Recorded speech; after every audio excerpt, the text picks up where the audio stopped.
15/3/2026 தவக்காலம் 4ஆம் வாரம் ஞாயிறு. 2ஆம் வாசகம்.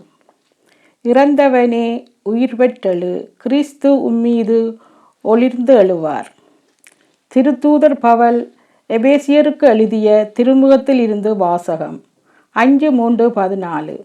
சகோதர சகோதரிகளே, ஒரு காலத்தில் இருளாய் இருந்த நீங்கள் இப்போது ஆண்டவரோடு இணைந்து ஒளியாய் இருக்கிறீர்கள். ஆகவே ஒளி பெற்ற மக்களாக வாழுங்கள்.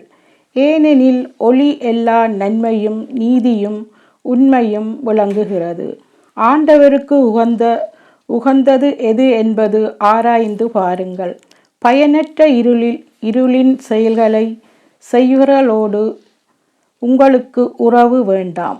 அவை குற்றமென எடுத்து காட்டுங்கள். அவர்கள் மறைவில் செய்பவற்றை சொல்லக்கூட வெட்கமாயிருக்கிறது.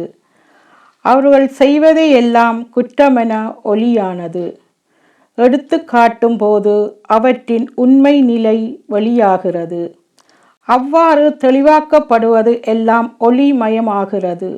ஆதலால் தூங்குகிறவனே விழித்தெழு, இறந்தவனே உயிர் பெற்றெழு, கிறிஸ்து உம்மீது ஒளிர்ந்தெழுவார் என்று கூறப்பட்டுள்ளது. இது ஆண்டவரின் அருள்வாக்கு.